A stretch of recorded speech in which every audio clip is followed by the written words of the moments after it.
Going through changes now. That is so very true. When the pandemic began, we knew immediately that changes would be necessary, that changes would be taking place. But as the months have unfolded, we may find ourselves going through more changes or different changes than we expected. Change always happens because of some kind of catalyst. And when we look back at our lives, we can identify turning points that take our lives in new directions. Whether they are painful experiences or joyful ones, they are precious points along life's journey. The turning points we experience give shape to our lives. As Angela Herrera wrote, together the turning points of our lives may form a kind of lucky streak in which something, call it fate or love or spirit, sets us on a new path of meaning. No matter which direction we travel after a turning point, we can see it as significant, perhaps even sacred, worthy of reverence. For many people, the pandemic is emerging as a turning point, and despite the many difficulties it creates for us, it may also offer many blessings. I just want to confirm right now that I'm being seen as I should be. Everyone seeing me all right? Excellent. Okay. Last week I spoke about the all will be well, how the wholeness of life, including both its difficult and pleasurable aspects, can be held within a spaciousness that is itself a well from which we can draw. I spoke of noticing the personal rocks and trees that block our view of the wholeness, and I reminded myself while reflecting with all of you on the value of trying to reframe my perspective in whatever difficult experience that I'm going through.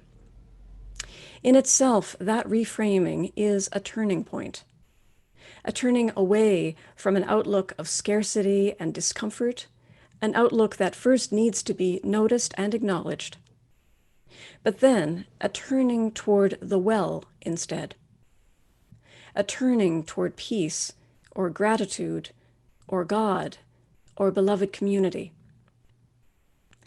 In saying this just now, I can feel my body relax just a bit into a sort of knowing, or perhaps a remembering, that in this moment I can choose to turn in the direction of healing and peace, even if only for a moment.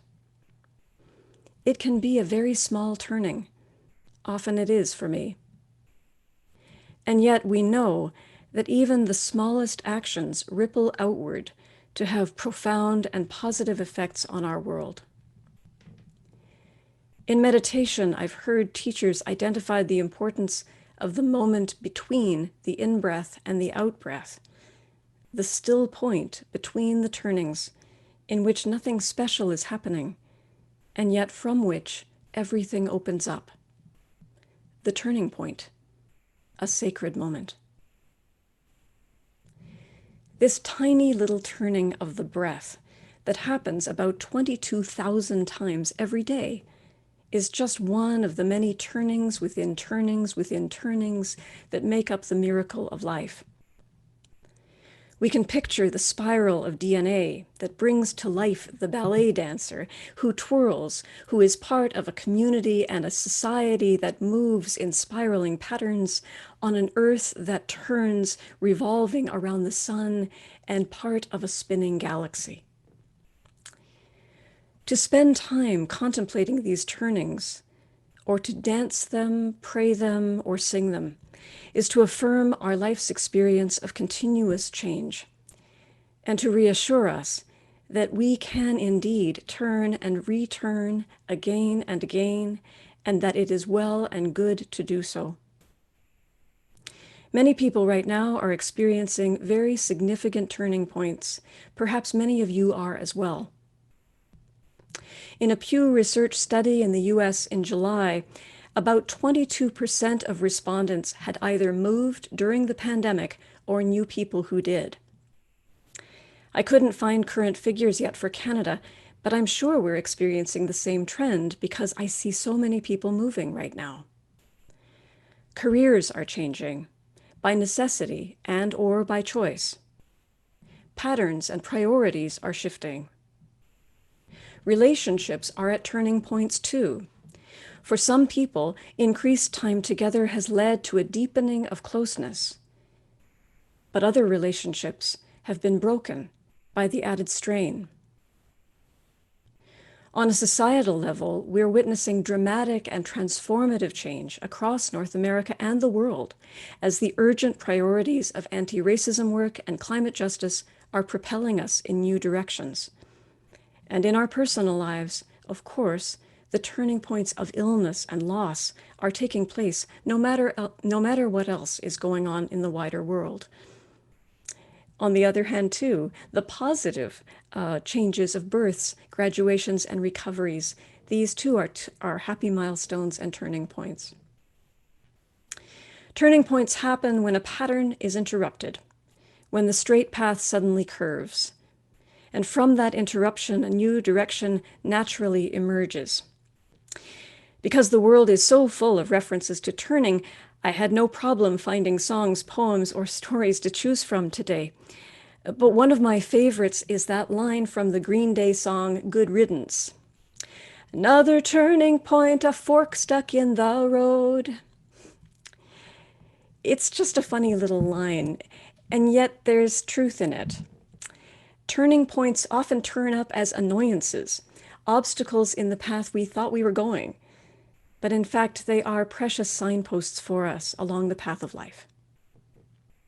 I encourage you at coffee time today and in the days to come to reflect on your life, notice its turning points, and consider how this time might be one too.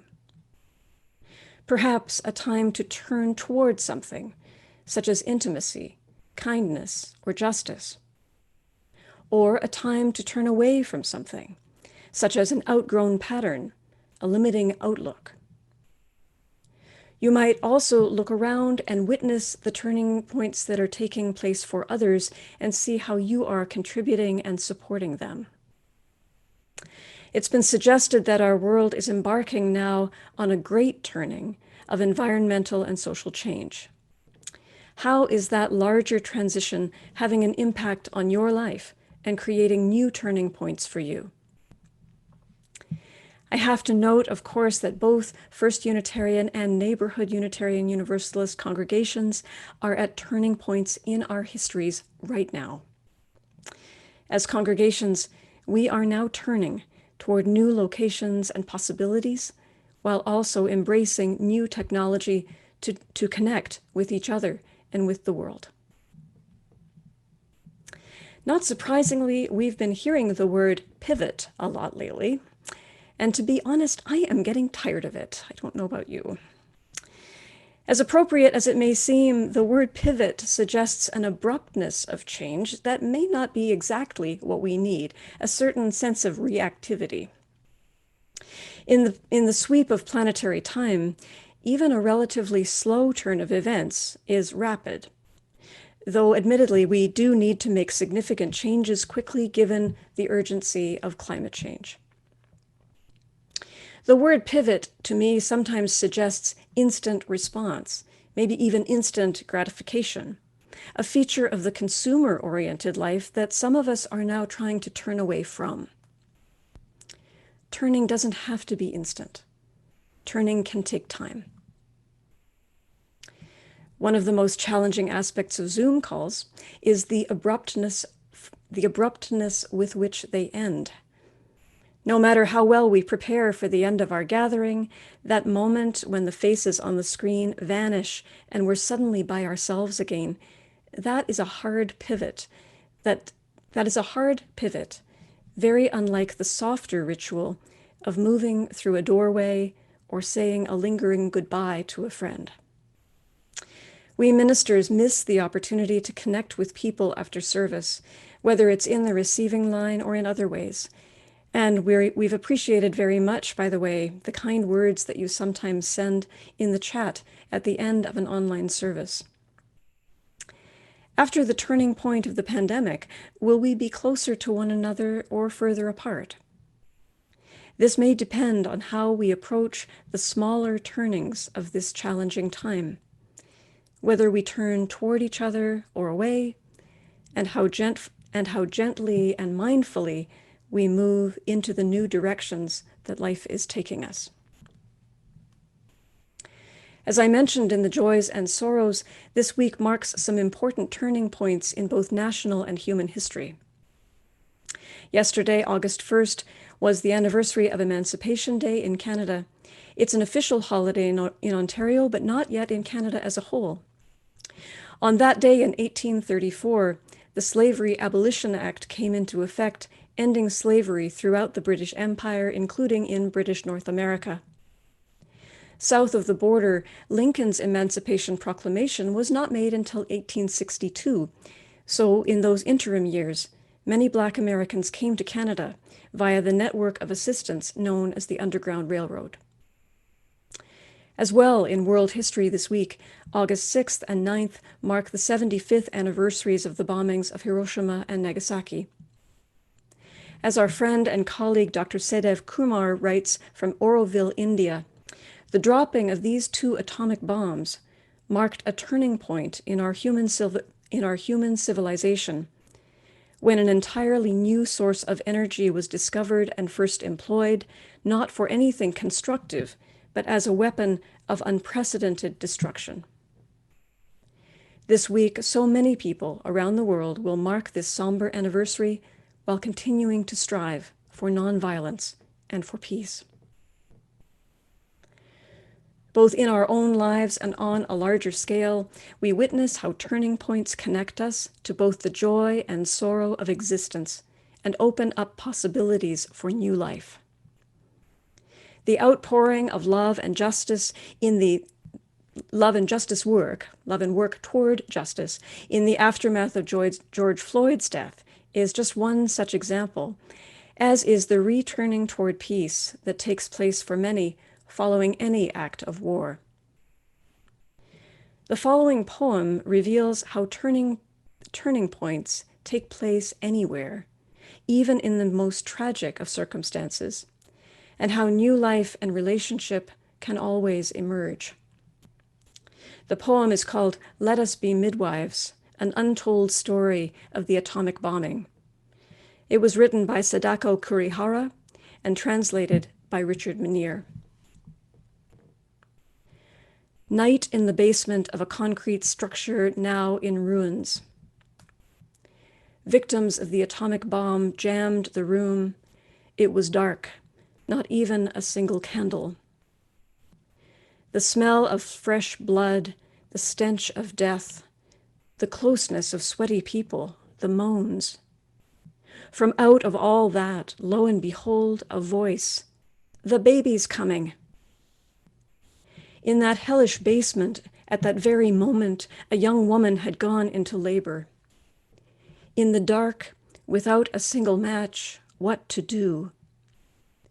People forgot their own pains, worried about her. And then, I'm a midwife. I'll help with the birth. The speaker, seriously injured herself, had been moaning only moments before, and so new life was born in the dark of that pit of hell. And so the midwife died before dawn, still bathed in blood. Let us be midwives. Let us be midwives, even if we lay down our own lives to do so. The author, Sadako Kurihara, was a survivor of the Hiroshima bombing. She lived from 1913 to 2005. The poem was based on her real-life experience, but with a twist. In reality, the midwife survived and later met the child she had delivered. It's worth contemplating the decision the writer made in deciding that the figure in her poem should give up her life for the greater good, in particular, the life of future generations. That decision itself was a turning point, a point of departure that shaped the poet's message to the world. The ecologist Joanna Macy writes, "Future generations, if there is a livable world for them, will look back at the epochal transition we are making to a life-sustaining society, and they may well call this the time of the great turning." At whatever point we find ourselves in life, whether we are entering adulthood, at midlife, or in elderhood, beginning or ending careers, entering or leaving relationships, or living through the many changes they undergo, we will find ourselves at turning points that move us in new directions, whether toward action or toward rest, toward speech or toward silence, toward birthing something new or letting something go. When we find ourselves at a turning point, the direction we go is often led by something larger than the sense of our own small selves. Sometimes there's an outer imperative, a call from voices outside ourselves that propel us toward a greater good. Sometimes it's an inner nudge that moves us in ways that sometimes seem mysterious, even preposterous at times, but that move us just the same. The tradition of gospel music often names this moving force the Spirit, or the Lord, in the Christian tradition. When the Spirit Says Do is an African American spiritual from the Civil Rights period. I notice and I love the fact that although it's a rousing and I would say hopeful and energetic song, it is written in a minor key, suggesting a time of trouble.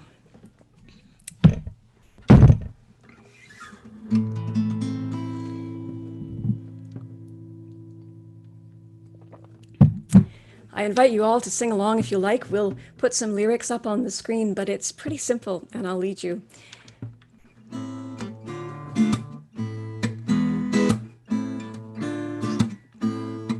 You've got to do when the Spirit says do. Do when the Spirit says do. When the Spirit says do, you've got to do, oh Lord. You've got to do when the Spirit says do. You've got to sing when the Spirit says sing. Sing when the Spirit says sing. When the Spirit says sing, you've got to sing, oh Lord. You've got to sing when the Spirit says sing. You've got to dance when the Spirit says dance. Dance when the Spirit says dance. When the Spirit says dance, you've got to dance, oh Lord. Dance when the Spirit says dance. You've got to turn when the Spirit says turn. Turn when the Spirit says turn. When the Spirit says turn, you've got to turn, oh Lord. You got to turn when the Spirit says turn. You've got to move when the Spirit says move. Move when the Spirit says move. When the Spirit says move, you've got to move, oh Lord. You got to move when the Spirit says move. You've got to change when the Spirit says change. Change when the Spirit says change. When the Spirit says change, you've got to change, oh Lord. Change when the Spirit says change. You've got to do when the Spirit says do. Do when the Spirit says do. When the Spirit says do, you've got to do, oh Lord. You got to do when the Spirit says do. Do when the Spirit says do. Do when the Spirit says do. Do when the Spirit says do.